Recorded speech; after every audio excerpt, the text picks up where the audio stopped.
Émeute au Pérou, le pays est en feu, le président a été destitué de force.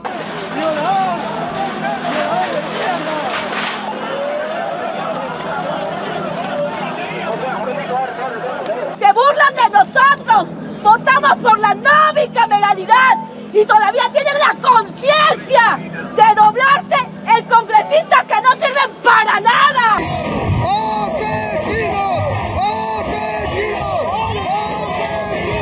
La Gen Z est en train de tout retourner et il y a beaucoup de choses qui vont pas dans le pays d'après eux. On a déjà plusieurs dizaines de blessés, aussi plusieurs dizaines de blessés du côté de la police, des forces de l'ordre, et on a malheureusement aussi quelqu'un qui est décédé, qui a pris une balle tout simplement. Alors il semblerait que ce soit carrément un flic qui lui tirait dessus, donc il a été pour l'instant démis de ses fonctions pour ensuite ouvrir une enquête et voir ce qui s'est passé, mais ça calme pas du tout les personnes sur place.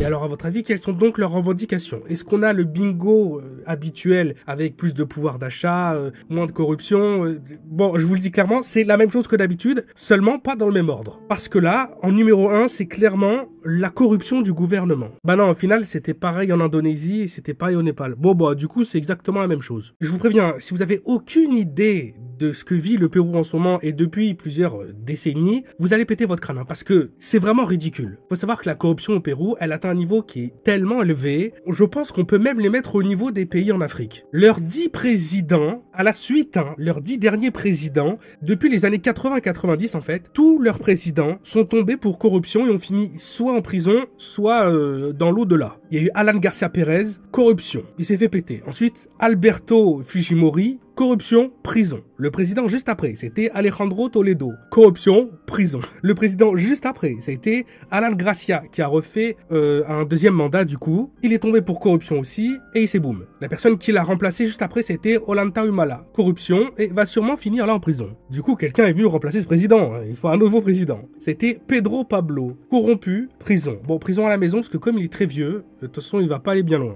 Mais il est en prison. Pour remplacer Pedro, il a fallu prendre Martin Vizcarra.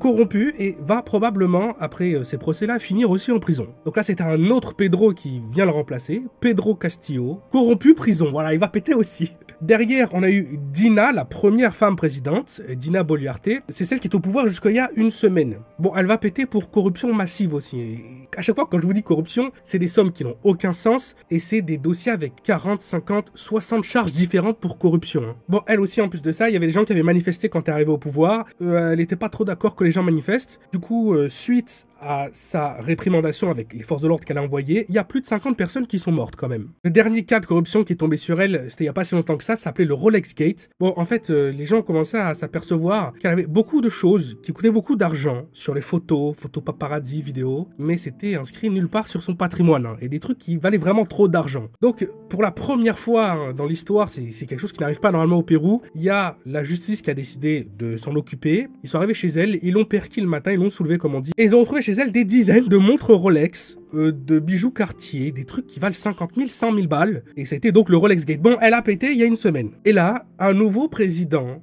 en transition du coup a été élu, parce que quand il y a une présidence qui se fait couper, il faut un autre président en attendant hein, pour la transition, c'est pas une élection. Et donc là, c'est José Géry, qui déjà, avant même d'être élu, bon maintenant là il a été élu il y a 5 jours ou une semaine, mais avant même d'être élu, il avait déjà une quinzaine de dossiers de corruption sur le dos, et d'autres trucs encore beaucoup plus chelous. Par exemple, des juges potes à lui qui auraient annulé en loose day comme ça des procès où il aurait eu des relations, bon, pas du tout voulues de la part de certaines gens féminines. Donc le mec est déjà pourri jusqu'à la moelle, et là maintenant c'est le président. Tout ce que je viens de vous dire là, c'était chronologique. J'ai sauté personne. C'est vraiment la situation du Pérou. Donc les gens, ils sont pas d'accord. Alors les citoyens ont décidé de faire une manifestation pacifique. Est-ce qu'on n'aurait pas déjà entendu cette histoire quelque part? Les citoyens vont donc pacifiquement aller manifester en expliquant que ce n'est plus vivable comme pays pour une raison assez particulière. C'est que la corruption, elle est tellement en train de gangréner le pays, même si là on parle pas de gangrène, hein, je pense qu'en fait c'est la corruption qui autorise le Pérou d'exister. Vous voyez la fameuse recette là du chef français qui fait des crêpes à la bière et à l'alcool, où c'est 80% d'alcool et 20% de crêpes. Mais en fait c'est 80% de corruption, 20% de Pérou. Bah c'est tellement grave que la police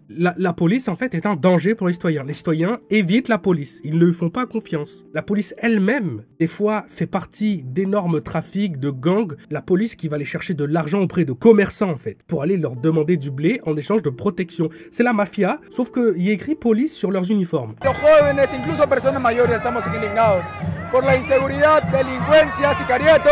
Podemos ver por acá, por favor, una cantidad inmensa de policías. Bastantes policías acá son únicamente para intimidar, para reprimir. Pero cuando se les pide que salgan a cuidar al ciudadano de pie para sicariato, para la delincuencia, ninguno se aparece. Des scènes où il y a des bus, des transports en commun, des magasins qui sont braqués comme ça en plein jour, en pleine nuit, et personne ne fait rien, ça arrive, mais quotidiennement, ça arrive tout le temps, tous les jours. Rien que sous son mandat de président, qui a duré que 2 ans à cette présidente-là, c'est plus de 5000 Péruviens qui ont été assassinés à cause de frais qu'ils ne pouvaient pas payer auprès de la mafia, ou bien d'autres agressions qui sont déroulées en public. Rien qu'en 2 ans, c'est 5000 personnes qui se sont fait terminer comme ça dans la rue. Et c'est exponentiel, parce que là, sur les derniers mois, ça a été 900 nouvelles personnes. Et c'est pas pour rien aussi qu'elle vient de péter, c'est parce qu'il y avait plus que 2% de la population qui était d'accord pour qu'elle reste présidente. 2%. Et je crois que ces 2%-là, ils sont pas totalement réglo non plus. Il y a plus personne qui en voulait. Mais il y a personne qui voulait le suivant non plus. Y hoy hemos venido a decirle al señor José Gerí que no nos representa, que más de lo mismo, han cambiado moco por babas este Congreso que se ha convertido en una fábrica de leyes malolientes. Donc les citoyens décident de faire une manifestation pacifique. La marcha es para eso, para beneficiarnos todos como peruanos, que todos puedan salir de su casa y vivir en un clima tranquilo. No puede gobernarnos unas personas que han hecho leyes a favor de la delincuencia. Mais les forces de l'ordre, le gouvernement, ils ont décidé que c'est bon, ils ont eu la journée, ils ont dit ce qu'ils avaient à dire, maintenant vous rentrez chez vous, vous allez bosser quoi, vous arrêtez de nous prendre la tête. Bueno, ya hemos llegado parece a la avenida Bancay, acá en el centro comercial de Hueco. Donc évidemment, c'est parti en sucette. On va même avoir un moment des groupes entiers de policiers qui vont être pris à partie, bloqués et qui ne veulent plus rien faire.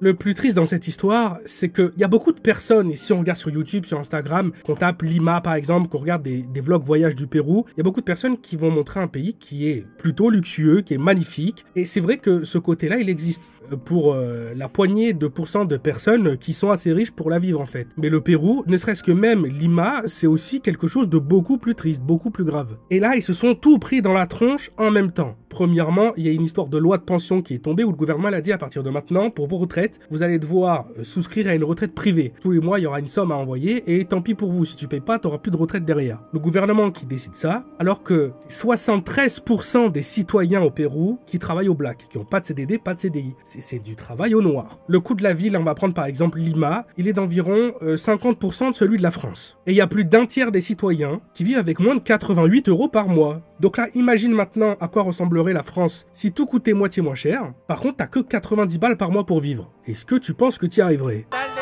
It's completely shameless. The political class is completely disconnected from the needs of the people. C'est un énorme gros problème, c'est leur système de santé. Il y a 2 types de systèmes de santé, le privé, le public. Le privé, c'est quasiment personne. C'est la poignée des riches qui vivent sur le territoire, qui ont accès, qui peuvent se le permettre. Et apparemment, il fonctionne très très bien. Mais du coup, toute la population péruvienne, toute la population qui est sur le service de santé publique, eh bien, c'est simple, il fonctionne pas. Les gens se plaignent d'avoir des opérations importantes qui sont repoussées de 6 mois, 1 an, ou bien de devoir attendre 1 an pour des rendez-vous ophtalmo, pour des rendez-vous dermato.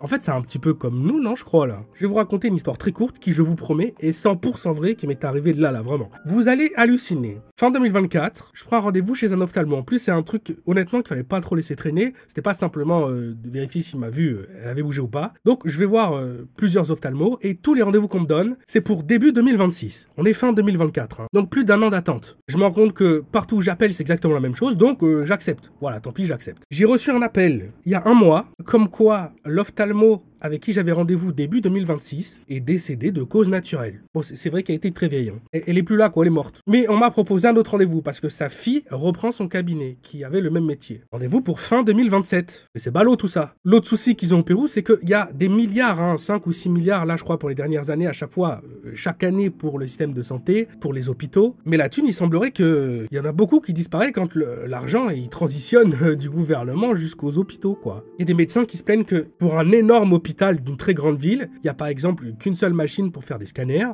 et qu'elle tombe en panne tous les mois. Et des fois, elle est tellement en panne pendant longtemps que juste, ils peuvent plus faire de scanners, quoi. Les gens doivent les envoyer dans un autre hôpital. Ils ont aussi le problème de désert médical qu'on a, nous aussi, de plus en plus dans notre pays, hein, où t'as certains villages, certaines villes, où les gens sont obligés de prendre la voiture pendant 1 heure, 1 heure et demie pour aller voir un spécialiste, parce qu'il n'y en a pas autour de chez eux. Bref, les citoyens, ils en ont marre. Donc, ils ont décidé d'aller manifester. Ça part en sucette, il y a tout qui crame, le gouvernement a été obligé de mettre en place un nouveau président de transition, les gens sont quand même pas contents, ils continuent quand même à tout cramer. J'ai aucune idée d'où ça va aller, mais je remarque quand même le schéma qui est en train, petit à petit, de se copie-paste, de se copier-coller de pays à pays, et je sens d'ici les gens dans les commentaires qui vont dire « Quoi ? Tout le monde sauf la France, mais pourquoi pas la France ? Mais pourquoi pas la France ?» Penchez-vous 2 secondes sur l'histoire de la France. Penchez-vous 2 secondes sur tout ce que notre pays a vécu. Mais moi, ce qui me fait peur, c'est que je crois que le français, c'est le plus fêlé de la planète. C'est celui qui va le plus loin d'un coup. Et c'est pour ça qu'à chaque vidéo, j'essaye d'expliquer aux gens que c'est important de régler nos problèmes le plus rapidement possible. Parce que les Français, si un jour ils décident de faire un délire à la Gen Z, de faire un délire anti-gouvernement ou je ne sais quoi, j'ai bien peur que toutes ces stats qu'on voit dans ces pays où au bout d'une semaine il y a 100 blessés, 150 blessés, j'ai bien peur qu'en France ça sera plutôt des chiffres par heure en fait. Prends soin de toi, abonne-toi à la chaîne, je sors tout le temps des vidéos. D'ailleurs YouTube a décidé de m'assigner l'étiquette chaîne à contenu potentiellement problématique. Donc maintenant à chaque fois que je sors une vidéo, il y a des doubles, triples vérifications, c'est un enfer. Depuis 2 semaines,